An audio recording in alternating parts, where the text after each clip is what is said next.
जब हम प्रभु की आराधना करते हैं तब मेरे घर के अंदर क्या हो सकता है? क्या मेरे घर के अंदर कोई बदलाव होगा? क्या मेरे बच्चों में बदलाव होगा? क्या मेरे पति में बदलाव होगा? क्या मुझ में बदलाव होगा?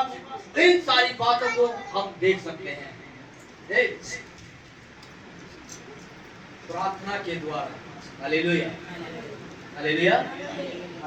आराधना के द्वारा दो बात हैं। अगर आप प्रार्थना करते हैं, आप आराधना करते हैं, तो आपके जीवन में बदलाव होगा, आपके जीवन में बदलाव होगा।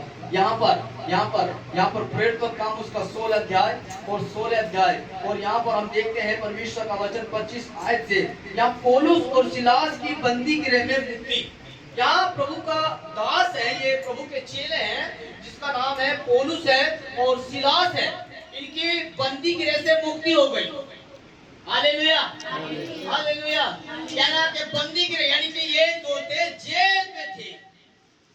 इन्हें किसके वजह से जेल में गए थे?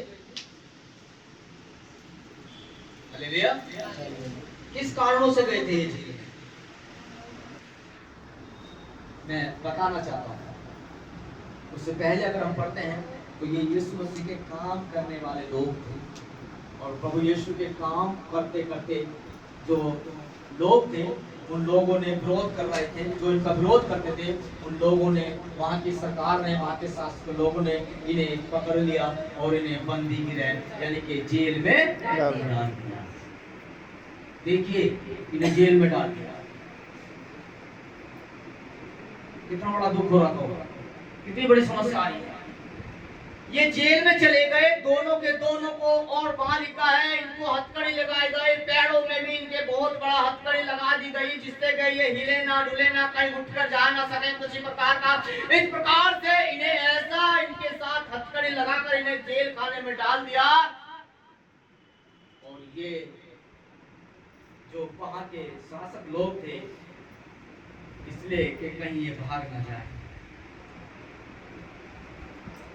आज विश्वासी चर्च में आता है, प्रार्थना में आता है, कलीसिया में आता है, अगर उसके परिवार में, उसके घर में अगर कोई ऐसी बात है तो वो क्या करता है? उसे क्या करना चाहिए? प्रार्थना। हालेलुया। क्या करना चाहिए उसे? प्रार्थना करनी चाहिए।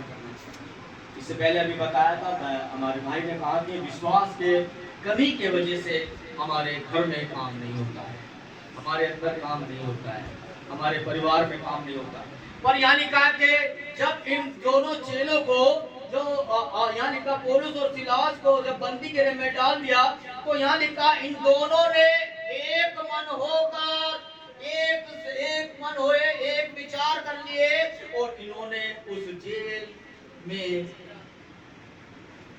बंद होते हुए भी इन्होंने किसी प्रकार की कोई चिंता नहीं करी। हालेलुया। आपको मालूम है शैतान हमें गिराने के लिए आता है, समस्याओं को लेकर आता है हमारे सामने, बड़ी बड़ी बात हमारे सामने रखता है।